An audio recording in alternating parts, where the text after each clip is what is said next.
Okay, how we doing, folks? Today is Monday, September 5th, Labor Day 2016. Continuing on with our NFL preview, today we are discussing the AFC North. I have two teams making the playoffs from the AFC North. Of course, we're starting with the Pittsburgh. And important to note beforehand, uh, each team in this division plays both East divisions in the NFC East and the AFC East. And I have in first place the Pittsburgh Steelers at 10-6. We know that the Steelers' offense is going to be a lot of Ben Roethlisberger to the sensational Antonio Brown. Martavius Bryant is suspended. It doesn't look like he's going to play at all this year. So Marcus Wheaton is going to have to step up. They're going to need something from Darius Haywood-Bay as well. They did bring in the tight end Ladarius Green. That should help their offense. No more Heath Miller anymore, however, who's always been a very integral part to that offense. But they're going to have to find something to help out Antonio Bryant, who's going to be without Martavius Bryant. Of course, Le'Veon Bell suspended. It got down to now 3 games, I believe. So Fitzgerald Toussaint, also a capable running back. DeAngelo Williams at 33. I'm not sure what he has. So they're going to have to find a way to get through those first 3 games without Le'Veon Bell, who's spectacular as well at the running back position. Offensive line, pretty good. They got 2 solid players. Their center, of course, Marquise Pouncey, always been one of the better centers in the league. Will certainly be in contention for an All-Pro team. And David DeCastro on the offensive line. They are very good up the middle. Their tackles, I'll be interested to see if Alejandro Villanueva, who's 6'9", 320, will get the start. You like that size, but at 6'9", some of the smaller defensive ends may be able to get underneath him. And altogether, I mean, the addition of Ryan Harris, I expect him to start as well. Their offensive line is pretty good. Defensively, I really like Ryan Shazier, who's coming into now his 3rd season in the league. He's improved. Pittsburgh knows how to draft. They know player personnel, and this guy is someone who, you'd have to expect is going to be, potentially in there for Defensive Player of the Year. It wouldn't surprise me. On their secondary, no more Cortez Allen, who had signed that big contract. He's no longer on the team. Justin Gilbert they brought in. Let's see what he can provide. Cortez Allen was a big physical cornerback. They really are without that now. In the starters, that is. William Gay is going to have to pick up the slack as a veteran, been in the league for 10 years now. Justin Gilbert is 6 feet, but he's only 202 pounds, so he's a little, thin, wiry, not necessarily the guy you'd want in the upper body strength to deal with big wide receivers. Now, they still have Cortez Allen on the depth chart, but he is not showing up on the roster, so it appears he has been cut, which is very surprising to me. That was a guy who was very big, or Cortez Allen may just be hurt at this point. I'm really not sure what the deal is, but I hadn't heard anything about Cortez Allen all season. So we'll see what Justin Gilbert can provide in that regard. The schedule for the Pittsburgh Steelers, when you look at it, it's nothing, where you can point out and say, oh, this is an easy stretch, this is a hard stretch. It's very much week to week. Like, you look at the first 3 games, Redskins, Bengals, Eagles, will make it to 4 the Chiefs. So you have 2 fairly difficult games against the Chiefs and the Bengals, which are both at home. 2 certainly winnable games, though the Redskins are, a proficient team, but you'd expect them to win that. The Philadelphia Eagles, those 2 games are on the road. Jets, Dolphins, Patriots, Ravens, who I expect to improve, Cowboys. So you look at it, it's very much a week to week thing with their schedule. So you don't look at it and say, oh, this is a stretch where they can get a few games here. This is a stretch where they might struggle. It's very favorable in that regard. So the Pittsburgh Steelers, first place team, 10-6. The second place team I have in a comeback season will be the Baltimore Ravens. They went 5-11 last year, really struggled. I just expect that they're going to come back. I think they're well coached. I think they're a well-run organization. And Joe Flacco, I believe, is one of the better quarterbacks in the league, and I don't know why he, there are few detractors, not many, but there are certainly a few, but Joe Flacco is a guy who's won in this league, won playoff games even outside of his Super Bowl years, so I don't really have any question marks about Joe Flacco. Their schedule starting out, they can get out to a pretty good start when you look at it. Their first 6, the Bills, the Browns, the Jaguars, the Raiders, the Redskins, and the Giants. You look at really the Raiders and the Giants as 2 difficult teams, but I would expect Baltimore is better than both of those teams to start out. And then even going further, After that, you have the Jets, the Steelers, the Browns, and the Cowboys. So you really only have the Steelers in that. So a schedule that's very advantageous to the Baltimore Ravens to start out this season.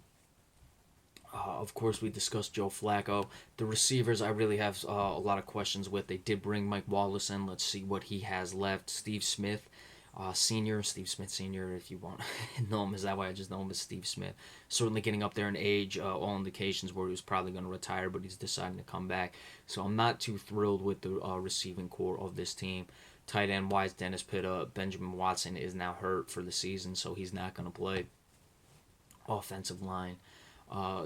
Marshall Yanda has always been a very good guard, and I would expect him to be right there on an All-Pro team, if not on an All-Pro team. Outside of that, though, nothing that jumps off the page with you. Defensively, for me, it starts with Jimmy Smith. This is the guy, 6'2", 210, strong, quick, agile. Certainly up there in maybe that level right underneath, the Richard Shermans, the Patrick Petersons of the world. But I think he's going to make his way up there. And of course, they also added Eric Weddle, guy who's been in the league a long time with the San Diego Chargers. If you don't know about Eric Weddle because he's been playing in San Diego, you should. One of the top safeties in the league. So that is certainly a very good addition for them on the defensive side of the ball. Let's hope that a guy like Terrell Suggs can remain healthy the whole season. He is 33, 14 years in the league, has dealt with a lot of injuries. They added Elvis Dumervil. Or they didn't add Elvis Dumervil, has been there. Let's see if he can continue to get pressure on the quarterback.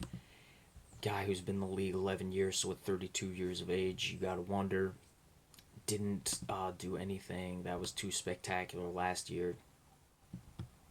Looking 6 sacks, so you're not, like, Elvis Dumerville's not striking fear into anyone, and his career's been somewhat underwhelming his entire career. And their defensive line, which, you had guys like Haloti Ngata who had been gone for now a few seasons. It's just not what it used to be, but the back end of their defense is very good with Jimmy Smith and Eric Weddle, the addition of Eric Weddle. And with their schedule, the way it opens up, it doesn't even really close that hard. I am expecting the Baltimore Ravens to have a bounce back season, go 9-7, and I have them as a playoff team. The third place team I also have going 9-7, the Cincinnati Bengals. We all know about their playoff struggles. Marvin Lewis still the coach. Andy Dalton back from injury. He certainly played well. AJ Green. We're going to look at their schedule first. At the Jets, at the Steelers, versus the Broncos, versus the Dolphins, at the Cowboys, and at the Patriots, and then the Browns, and that makes their first 8. No, that's their first 7, but then the Redskins. So you look at their first 8, pretty good to get off to a decent start. Their second half is not brutal, but certainly tougher than their first 8. That's what I think will keep them competitive. I don't know how much they're listening to Marvin Lewis anymore, or if he's lost that locker room. They've kept him on. That's the ownership's deal, but I'm very surprised by that. Like we said, Andy Dalton, AJ Green, spectacular. One of, if not the best wide receivers in the game. Offensive line, Andrew Whitworth has not gotten the credit he's due for the time he's been in the league.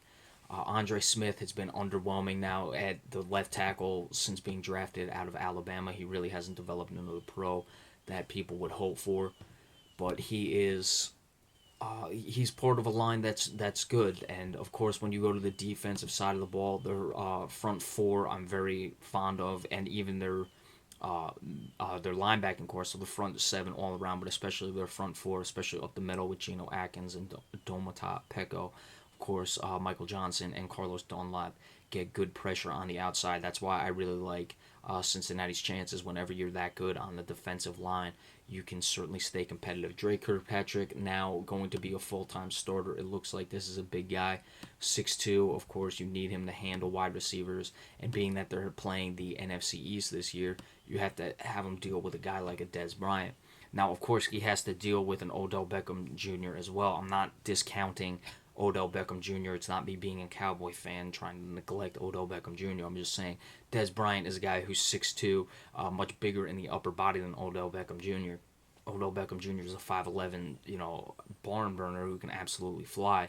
So that's not, that's just how I'm looking at it in this regard. I would expect Just to be fair, Darquez Denard, who's another guy, their secondary would be a guy who would mark up an Odell Beckham Jr. So that's just a little side note. Their secondary is good as well. Georgia Loca, good safety. Of course, like we said, Adam Jones in the nickel can still get it done. Drake Kirkpatrick, the big guy, 6'2". He's real wiry at 190, though. Chris Lewis Harris, solid pro. And, of course, Darquez Denard, the guy who was a draft pick a couple years ago, is a quality cornerback as well. So they're good on all three levels on the defensive side of the ball. And what their offense, we know they're capable of. That's why I expect them still having a winning record. But they could slip up this year. It wouldn't surprise me, especially the way the seasons have ended these last few years with Marvin Lewis. And, of course, that leaves the last place team, the Cleveland Browns. Yes, I know, Browns fans, it's not looking good for you again. And I'm sorry, I don't know what else to tell you. I wish I could give you better news. Their schedule is not terribly difficult when you look at it. The Eagles are not a team that jumps off the page at me, especially now that they got rid of Sam Bradford. Then the Ravens, Dolphins, Redskins, Patriots, Titans, Bengals, and the Jets. So certainly a chance to steal a few wins early on, maybe make the season interesting. They did add Robert Griffin III. I want to see what he can do now that he's gotten out of Washington, has a fresh start. I like I said, I always was high on Robert Griffin III. I thought that injury and leaving him in that playoff game really did this guy a disservice. Running backs, Duke Johnson Jr., Isaiah Crowell, going to be a 1-2 punch. No real definitive wide receiver there. Josh Gordon is going to be suspended for some of the season. Terrell Pryor moving to wide receiver, of course. Well, not really moving. We know he's a college quarterback. But this is a guy who's very good athletically. Let's see what he can do in the offense, maybe trick plays, things like that. But certainly a guy who's 6'4", 223. You want to just get the ball in his hands. Josh Gordon, again, only 25 years old, so you wish him the best. You hope he can get his career around. Of course, on the offensive side of the ball, no longer do they have Alex Mack. That's a big departure. But Joe Thomas is a top-end left tackle, and he's probably the best. I'd put him even above Tyron Smith. In the secondary as well, they have another guy who's at the top of his game. That's Joe Hayden. So you look at it, they have players like a Joe Thomas, like a Joe Hayden, who are absolute top end players. That's what really makes it very difficult to understand why this team can't seem to get it together. But then you look at the rest of the roster in their secondary. I mean, Tramon Williams, okay, but he's been, he's 33, been in the league 10 years. They got rid of Paul Kruger, a guy who could rush the passer. On the defensive line, you just don't see anything. Their linebackers, bringing in Demario Davis is a good addition, but defensively and offensively as well. Once you get outside of those two elite guys that they have on both sides of the ball, you got to really wonder, what you have with this team and where they're going to go. And that's why I'm not expecting much in that with the top teams feasting on the Cleveland Browns, despite the easier schedule with teams like the Cowboys, like the Eagles, like the Miami Dolphins, the New York Jets, though, who are right around 500, aren't necessarily a pushover. Even with that relatively favorable schedule this year, I expect the Cleveland Browns to go 5-11.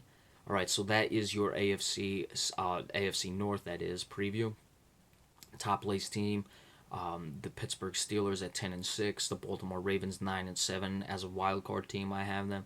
Cincinnati Bengals 9-7, and then the struggling Cleveland Browns will be in the basement yet again of the AFC North at 9-7. All right, so tomorrow we will be moving on to the NFC West. Be sure to stay tuned for that and any other flash alerts that come across the wire. Also, remember, we appreciate all subscriptions, so if you do that, that'd be very much appreciated. Thank you very much. Enjoy the rest of your holiday.